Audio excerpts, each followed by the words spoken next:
Welcome to the Heart's Haven. Let the story begin.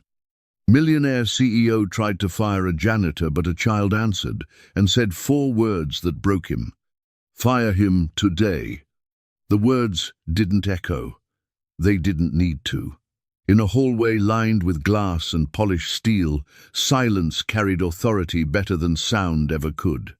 Christian Blake didn't raise his voice. He never did.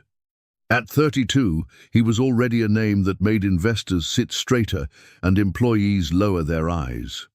CEO of a billion-dollar tech company in downtown Chicago, he had built his empire on precision, discipline, and the quiet removal of anything that slowed him down. And today, that anything stood just a few feet away. Daniel Carter, janitor, late 50s, uniform slightly worn at the edges, hands rough from years of work no one ever noticed unless something went wrong.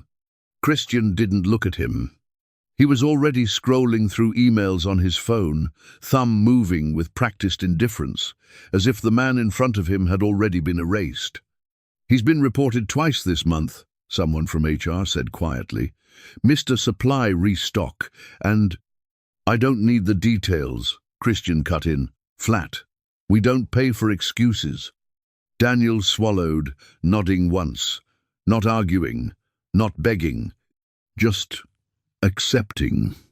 Because men like him didn't get second chances in places like this. Around them, employees slowed their steps, not stopping, never stopping, but watching just enough to remember later. This is how it happens. Not loud, not dramatic, just a sentence, and a life shifts. Christian slipped his phone into his coat pocket, finally lifting his gaze not to Daniel, but past him. Security can handle the paperwork. And that was it. Decision made, life redirected. Until, wait, it wasn't loud, it wasn't confident, but it didn't belong there. Christian paused. Not because of the word, but because of the voice. Small, clear, and completely out of place in a building where even kindness had to be scheduled.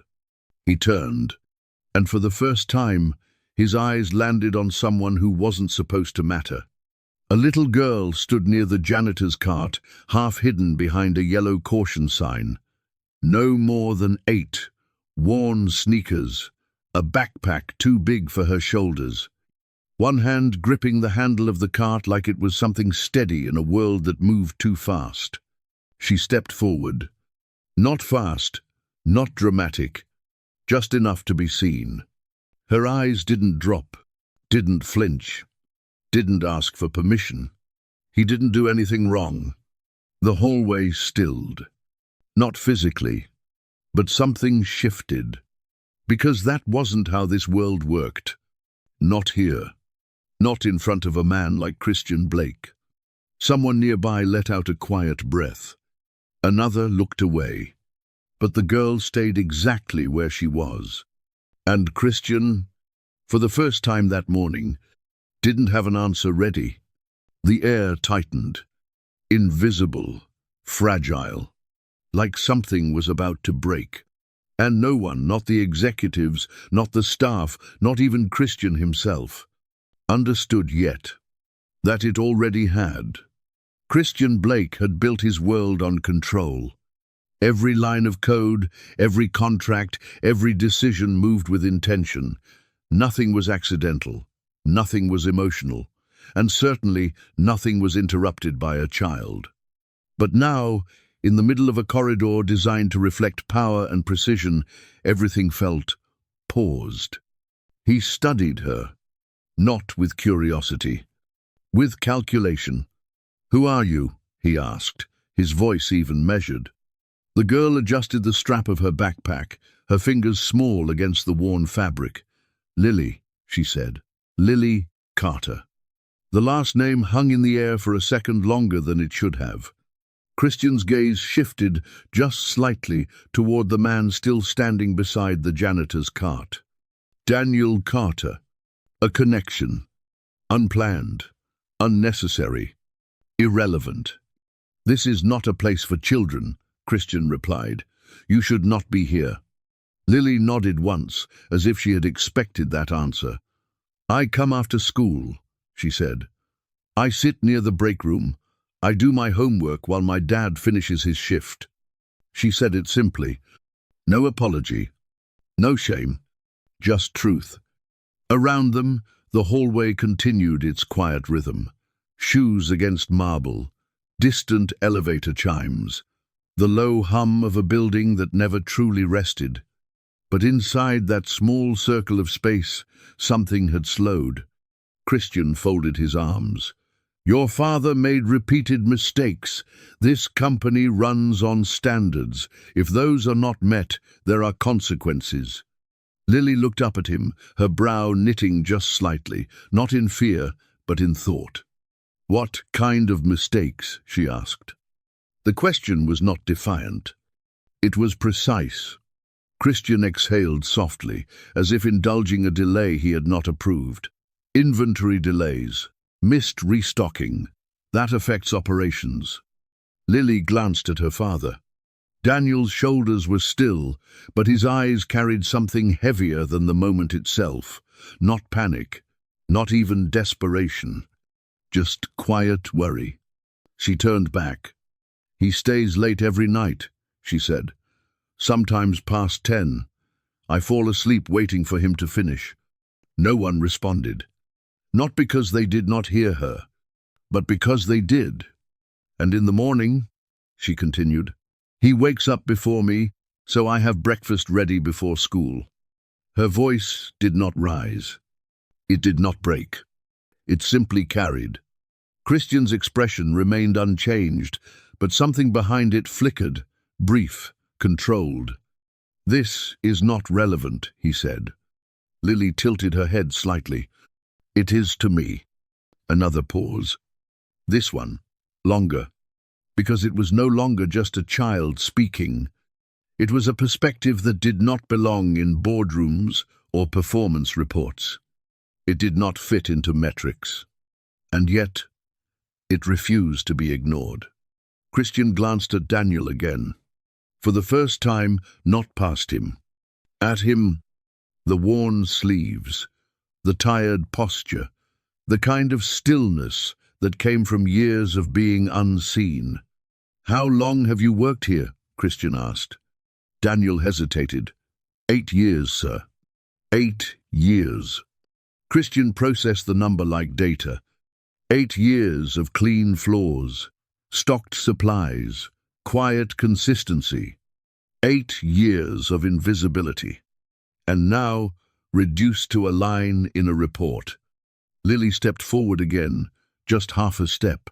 Enough to close the distance. He fixes things people do not see, she said softly, so everything else can work. The words settled into the space between them. Not loud, not dramatic, but impossible to move around.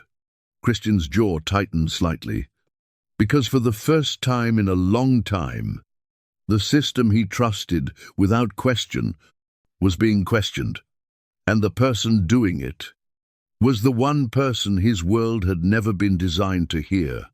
Christian Blake did not respond right away. That, in itself, was unusual. He was a man known for speed, decisions made in seconds, judgments delivered without hesitation, entire departments reshaped between elevator floors. But now, standing in the same hallway where everything once moved with certainty, he found himself still, not frozen, just delayed. His eyes drifted, almost involuntarily, back to the janitor's cart. A simple thing. A plastic bucket, a worn mop, a stack of folded cloths, each one slightly frayed at the edges. Tools designed to clean what others left behind. Tools that made everything else look effortless. He had passed carts like this 1,000 times, never once seeing them. Until now. Standards exist for a reason, Christian said finally, his voice returning to its usual calm, controlled tone. If we start making exceptions, We compromise the entire system. It sounded right. It always did. Lily listened carefully, her small face thoughtful, not intimidated. Then she asked, "Do you know his name?" The question landed differently. Not sharp, not loud, but direct in a way that left no room to deflect. Christian blinked once, a fraction too slow. He knew numbers, reports, performance metrics, revenue projections down to the decimal. But names were different. They required attention, recognition, something he had trained himself not to give freely. He did not answer. Lily looked up at him, waiting, not challenging, just waiting. "My name is Daniel Carter," the janitor said quietly, stepping in before the silence stretched too far. "Sir." Christian nodded once, acknowledging it, but the moment had already shifted. Because now the man in front of him was no longer just a position. He was a person, and that made everything less simple. Lily's fingers tightened slightly around the strap of her backpack. "He knows your name," she said softly. "He tells me about you sometimes." Christian's gaze sharpened. "He does?" Daniel looked down quickly. "Only good things, sir." Another pause. But this one carried something unfamiliar. Discomfort. Not from accusation, but from perspective. Lily continued, her voice steady, as if she were explaining something obvious. "He says you built this place, that you worked really hard, that you do not give up." Christian felt something shift inside his chest. Small, subtle, but present.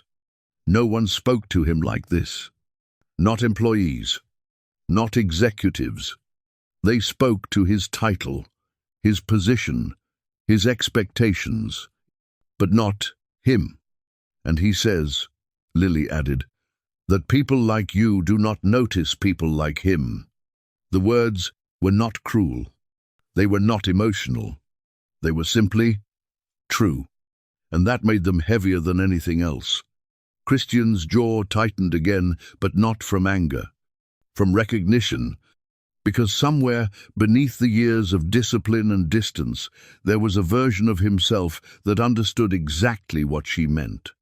A version that had been overlooked, passed by, unseen. He had buried that version a long time ago, replaced it with something stronger, sharper, untouchable. And yet now, standing in a hallway filled with glass and light, a child was quietly reaching past all of it and pulling that memory back into the room. Christian exhaled slowly, controlled, measured, but not untouched. "This is a business," he said again, though this time the words carried less certainty. "It is not built on feelings." Lily nodded, as if she agreed. Then she looked at him and said, "Then what is it built on?" The question lingered, not demanding an answer, but refusing to disappear. And for the first time in a very long time, Christian Blake realized he was not entirely sure anymore. Christian Blake did not like unanswered questions. They disrupted structure. They created gaps where certainty used to live.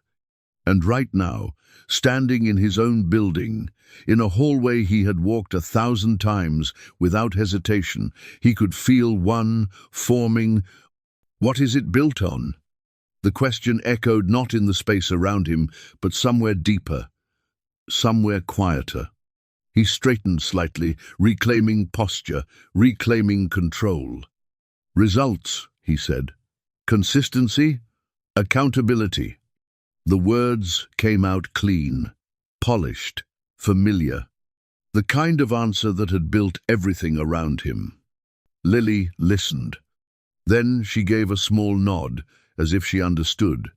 But she did not step back. She did not look away. "And people," she said. Not loudly, not forcefully, just added. Christian's gaze sharpened. "That is implied," he replied. Lily tilted her head, thoughtful again. Then why does it not feel like it? Silence followed. Not the comfortable kind. The kind that stretches just enough to make everyone aware of it. Behind them, a pair of employees slowed their pace, then quickly pretended to check something on a tablet. Someone else adjusted their tie, eyes fixed on the floor. Because something unusual was happening. A conversation that was not supposed to exist. Christian exhaled slowly. "You are too young to understand how organizations work," he said. It was not dismissive. Not entirely. But it was meant to close the conversation. Lily did not argue. She simply asked, "Are you too busy to remember?" That landed differently. Not as a challenge, but as a quiet shift in direction.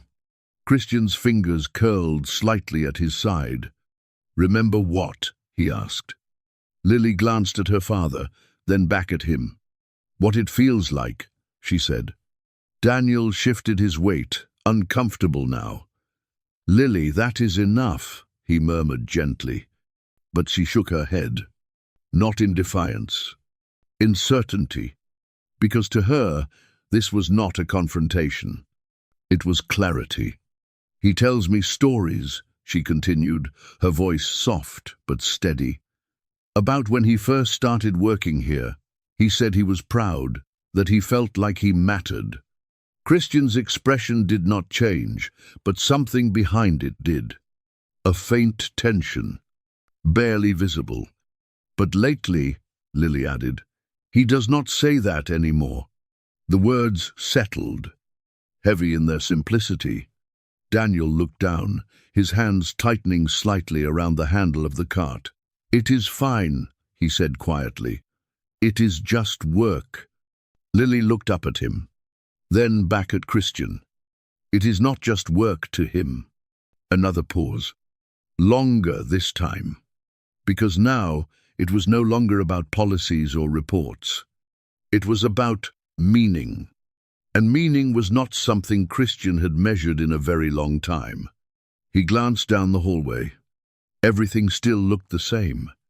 Glass walls, clean floors, people moving with purpose. Everything functioning exactly as it should. And yet, something felt off. As if a piece of the system he trusted had been quietly removed, and no one had noticed until now. "Emotions do not run a company," he said finally, though his voice carried less weight than before. Lily nodded again. "I know," she said. Then she took one small step closer. Not invading, not pushing, just enough to be heard without raising her voice. "But they are the reason people stay." The sentence lingered, simple, uncomplicated, and impossible to file away under performance metrics. Christian looked at her, really looked this time. Not as an interruption, not as a problem, but as something he did not yet understand. And for the first time since this moment began, he did not try to end the conversation. Because somewhere, beneath the surface of everything he had built, something was starting to shift. Christian Blake had heard thousands of explanations in his life. Excuses dressed as effort, promises wrapped in urgency, carefully chosen words meant to soften failure. He had learned to filter them out, to reduce everything to outcome, to decide quickly and move on. But this was different, because nothing Lily said sounded like an excuse. It sounded like context, and context was dangerous. It blurred lines. It made decisions harder to justify. Christian shifted his weight slightly, his polished shoes quiet against the marble floor. His eyes moved again, almost unconsciously, to Daniel's hands. Rough, steady, worn in a way that spoke of repetition, not neglect. "What time do you finish your shift?" Christian asked. Daniel hesitated, surprised by the question. Usually around 9:30, sir. Sometimes later if there is extra work. Christian nodded once. And you return in the morning? Yes, sir. 6 a.m. 6 in the morning. 9:30 at night. Christian calculated it instantly. 15-hour days, if not more. Not efficient. Not optimized. But persistent. His gaze lowered briefly, just enough to notice something he had never trained himself to see before. A small tear along the seam of Daniel's sleeve. Carefully stitched. Not replaced. Repaired. Lily followed his gaze. He says new uniforms are expensive, she said softly, so he fixes things instead. Again, no shame. Just truth. Christian inhaled slowly.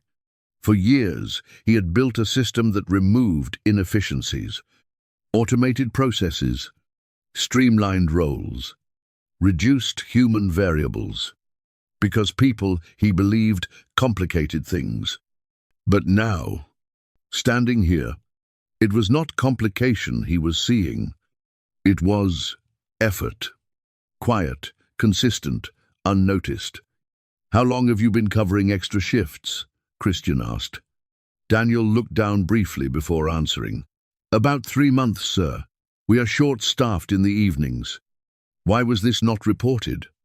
Daniel gave a small, almost apologetic shrug. I thought it was temporary, and I did not want to cause any trouble.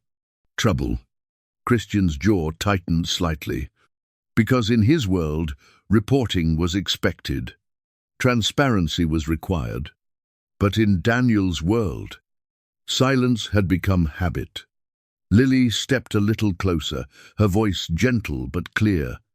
He says if he works harder, maybe no one will notice the problem. The sentence settled quietly, and for the first time, Christian felt something unfamiliar press against his thoughts. Not doubt, not yet, but resistance.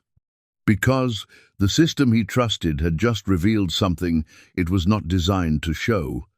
Not failure, but absence. Absence of attention. Absence of acknowledgement. He looked down the hallway again. Everything still worked. Everything still ran. But now he could not unsee what kept it that way.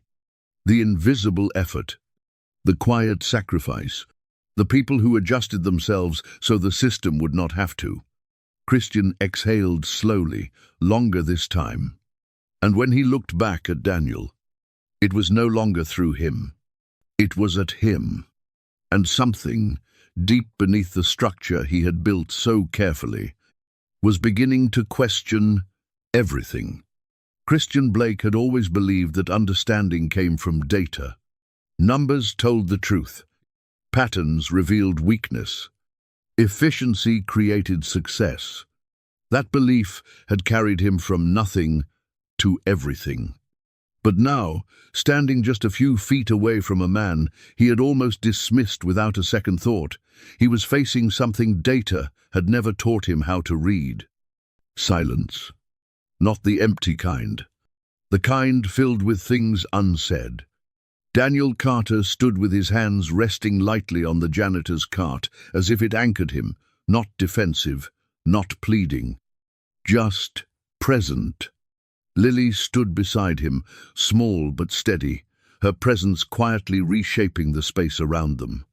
Christian studied them both, and for the first time, he was not looking for mistakes. He was looking for meaning. Why did you not ask for help? Christian asked. The question came slower this time, less like a command, more like an attempt to understand. Daniel hesitated, his eyes flicking briefly toward Lily before returning to the floor. I did not think it was my place, sir, he said. Everyone here has more important responsibilities. I just try to do mine well. Not my place. The words lingered, because Christian knew that mindset. He had lived it once, long before boardrooms and tailored suits, back when being overlooked was not an exception. It was the expectation. Lily looked up at Christian again. He says that a lot, she added quietly, that it is not his place. Christian's chest tightened just slightly. Not enough to show, but enough to feel. "And what do you think?" he asked her. Lily did not answer right away. She looked at her father first, then back at Christian. "I think," she said slowly, choosing each word with care, "that people say that when they feel like no one is listening." The hallway seemed quieter now, as if even the building itself had paused to hear that. Christian let out a slow breath. There it was again. That shift. Not loud, not dramatic, but undeniable. He glanced around. Employees still moved, screens still glowed, phones still buzzed with notifications. The system was still running, but something inside it, something human, had been overlooked, and he had been the one to overlook it. Christian stepped forward. Just one step, but it changed everything.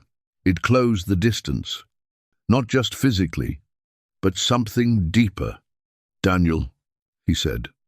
The name felt unfamiliar on his tongue, not because it was difficult, but because he had never needed to use it before. Daniel looked up, surprised. "Yes, sir?" Christian held his gaze, and for the first time, there was no barrier of position in it, only attention. "You have been here 8 years, Christian said. "You have taken on extra work without complaint. You have adjusted so the company would not have to." Daniel shifted slightly, unsure how to respond. "I just try to do my job, sir." Christian nodded, but this time, the words did not sound small. They sounded significant, because now he understood something he had not allowed himself to see before. Consistency was not just measured in output. It was carried by people. People who showed up. People who stayed. People who believed their effort mattered, even when no one said it did. Christian's gaze moved briefly to Lily. She watched him carefully, not expecting, not demanding, just waiting. And in that quiet waiting, Christian realized something else. This moment was no longer about a decision, it was about a realization, one that had been building, piece by piece, with every word she spoke, and it was not finished yet, because something inside him, something long buried beneath structure and control, was still unfolding. Christian Blake had always believed that authority meant certainty, that when you stood at the top, hesitation was weakness, that decisions once made should not be revisited. And yet, here he was, standing in the same hallway, the same polished floor beneath his feet, the same employees quietly pretending not to listen. And nothing felt certain anymore. He could feel it, not around him, inside him, a quiet pressure building behind every word Lily had spoken, every detail he had overlooked, every assumption he had never questioned. "This company does not run on sentiment," Christian said, his voice steady but no longer sharp. "It runs on structure. If I ignore policy once, I risk everything." It was the strongest defense he had left, the one that had always worked. Lily listened. Then she nodded, not disagreeing, not arguing, just understanding. "I think structure matters," she said softly. Christian held her gaze, waiting, because something told him she was not finished. "But people matter first." The words landed gently, but they did not move. They stayed, right there between them, unavoidable. Christian's jaw tightened slightly, because that was the part he had trained himself to separate, to protect the system from the unpredictability of people, to remove emotion from decisions, to stay efficient. But now, efficiency felt incomplete. He looked at Daniel again, really looked, at the way he stood, not asking, not expecting, just waiting for whatever came next. 8 years of showing up, 3 months of doing more than asked, and one moment that almost erased all of it. Christian's voice lowered, quieter now. "If I make an exception," he said, "then where does it stop?" It was not a challenge. It was a real question, one he had never allowed himself to ask. Lily took a small breath, then stepped just a little closer, close enough that her voice did not need to rise. "It stops when you see people," she said. Another pause, longer than any before, because this time there was no immediate answer, no system to fall back on, no policy to quote, only truth. Simple, clear, and difficult to ignore. Christian felt something shift again, deeper this time. Not just doubt, not just reflection, something breaking, not loudly, not visibly, but enough. Enough to let something else in. He glanced down briefly, at his own hands, perfectly still, untouched by the kind of work Daniel had done for years, untouched by the kind of effort that kept everything else running. And suddenly, the distance between them felt wrong, not necessary, not justified, just there. He looked back at Lily, her eyes steady, not asking for kindness, not asking for charity, only asking to be seen. And then she said it.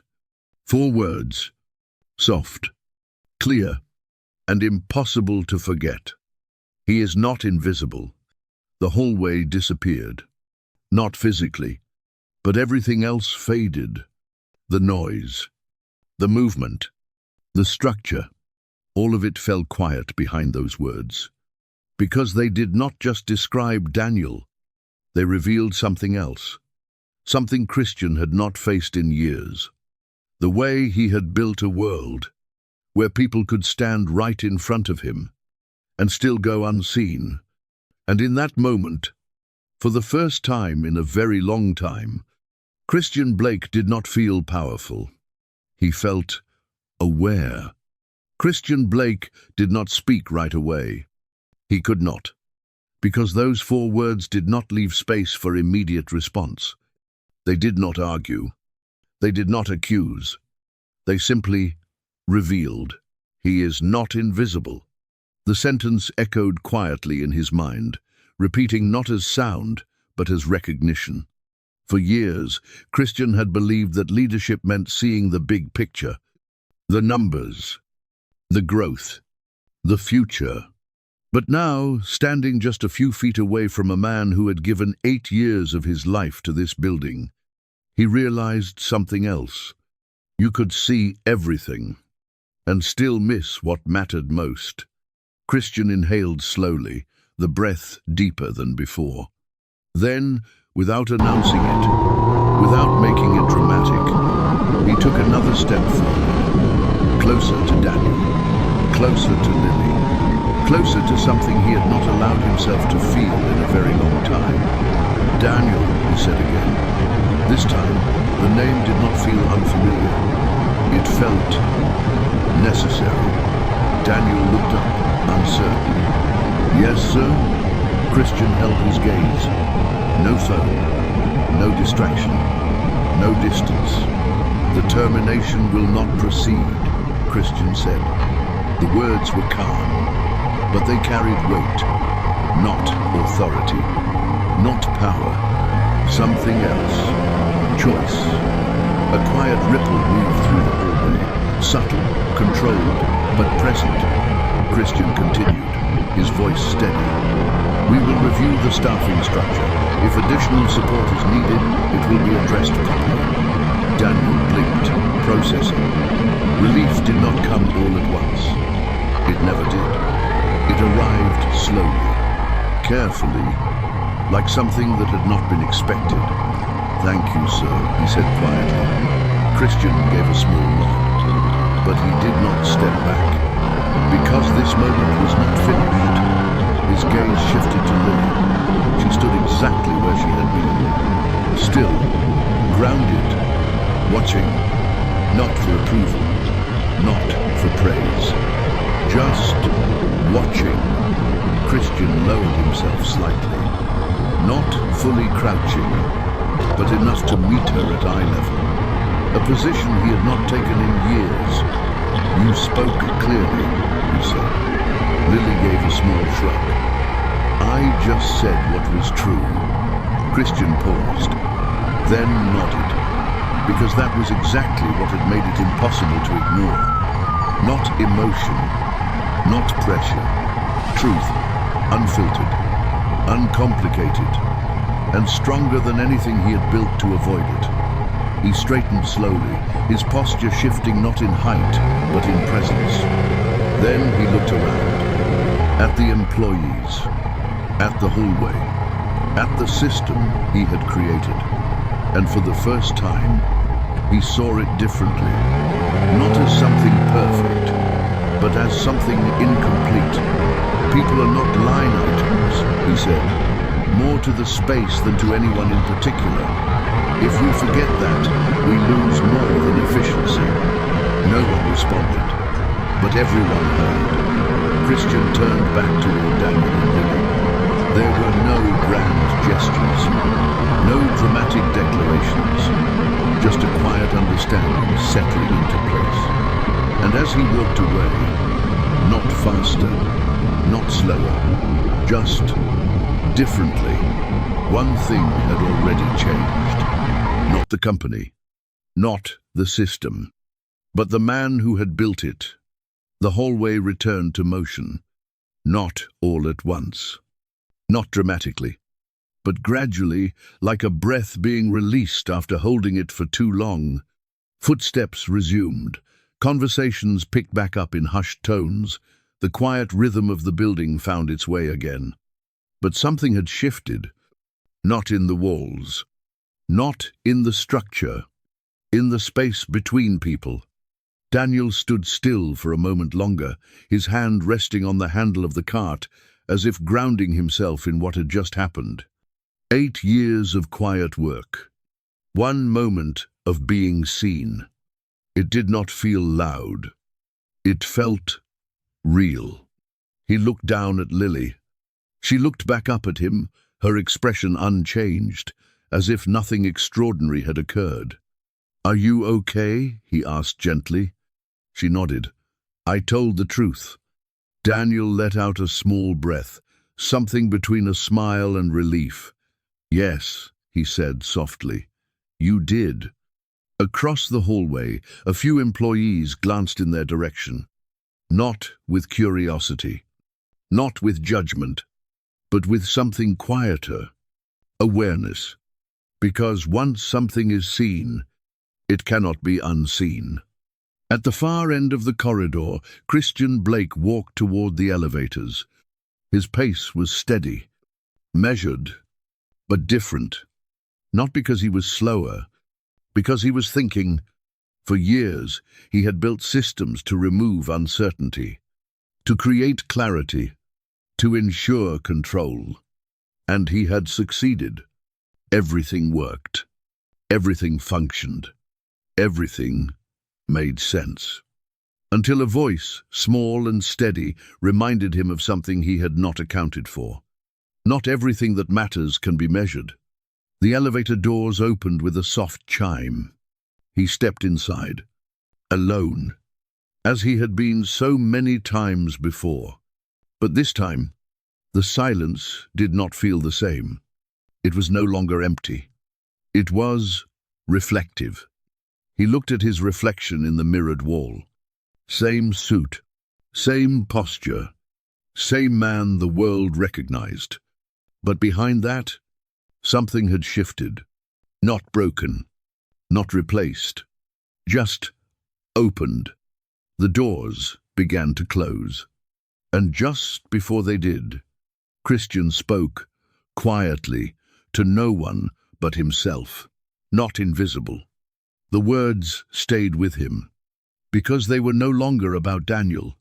They were about everyone he had passed without seeing, everyone who had made his world function quietly, without recognition, everyone who had believed their work mattered even when no one said it did. And now, he knew.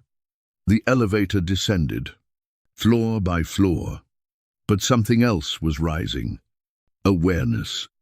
And with it, a different kind of leadership. Not built only on results, not driven only by control, but grounded in something far more human. Because sometimes it does not take a grand speech or a life-changing event. Sometimes it only takes 4 honest words to remind someone how to see again.